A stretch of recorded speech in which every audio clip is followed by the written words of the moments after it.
Welcome to Guns and Gear Network, everyone. Appreciate you tuning in today. Today we are going to discuss modifications for off-road vehicles, in particular, my case, an FJ Cruiser. This can apply to basically anyone trying to build an off-road capable vehicle. So everyone's application is going to be different for the most part, but I think a lot of it applies as the same. And the reason I say that, if you are not the guy that's going to use your vehicle going to extreme places, rock crawling and things like that, then this may not, all this wouldn't apply to you. If you're just using it for a basic hunting rig, that's one thing. If mine was kind of a combination, off-road, overlanding slash prepping slash bug out vehicle. So, but anyway, one of the first things that people ask when they get a vehicle that's stock, usually they start asking, what modifications should I do first, and why, and how much, and all that stuff. That's what we're going to talk about. So in my opinion, if you're on a budget and you're trying to prioritize in kind of a certain order of what you should do first and kind of go little steps at a time, the first thing I would say is tires. Wheels are optional. If you want to spend the extra money on wheels, that is up to you. I did not want to spend that extra money. I like the wheels that I had. I left them stock. So first things first is tires. You got to have capable tires. I don't care what kind of winch and stuff you got. You'll be using that winch a lot if you don't have capable tires, more so than you really want to. So, and there's a reason why I want to talk about the winch and stuff a little later in the video, because you can get around having that winch a little bit. So anyway, first things first is tires. Personal preference, everybody's got it. Kind of research your tires, but a good all-terrain or mud terrain or combination, they have an RT now, which is called the rough terrain, may fit. Again, you do have some advantages. You also have some disadvantages with those type tires as far as highway noise and things like that. Kind of up to you, but if you plan on taking it off-road, I recommend the first thing you do is consider tires, possibly a wheel tire combination if you want to spend that extra money.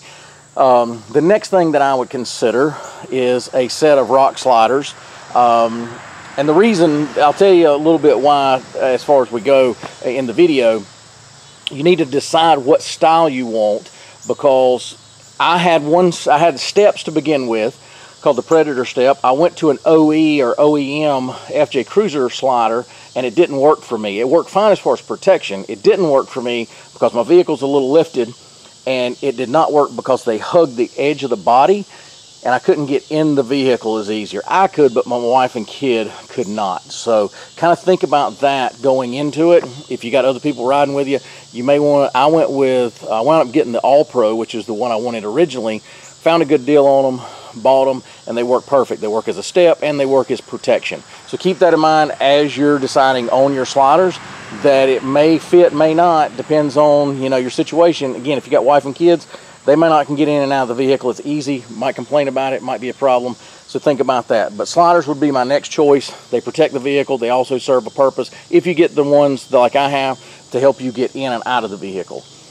The next thing I would consider after sliders and wheels and tires, or tires, is then you're going to consider a lift. And the reason I say a lift before a front bumper and winch is because your front bumper and winch is going to cause a lot of weight to be added, and you have to have your lift to accommodate that bumper and the winch. And the reason I put the bumper and the winch off last, and I will talk about that here in just a second, there's a reason.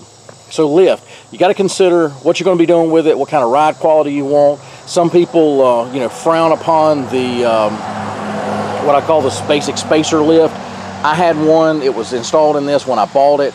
It served me fine for about 2.5, 3 years. Did not have a problem with it. It was fine, but I didn't do extreme off-roading either with it. So that was something you got to consider. Do you want to spend $300 to $400, or do you want to spend about $1,000 to $1,200? I went with Old Man Emu or ARB. Total money after everything was about, I guess, $1,000. I got a pretty good deal on the install. I got a pretty good deal on the kit itself. That's what I went with. I went with 3-inch. Then you're going to have to decide the height. Do you want a 3-inch, 6-inch, whatever? Me personally, 6 inches look cool, but to me, they're just not practical. They're a little top heavy, obviously, the taller you go. They're just, to me, yeah, they look cool. but the 3-inch fits me better, and that's what you know, probably 95% of all people go with, is around that 3-inch type lift. But that's what I would do next. So sliders, wheels, tires only, then a lift. And the reason I saved the bumper and winch to last is because you can get away with not having that if you go ahead and buy yourself a good set of traction mats, or traction boards they're called. There's a few different brands out.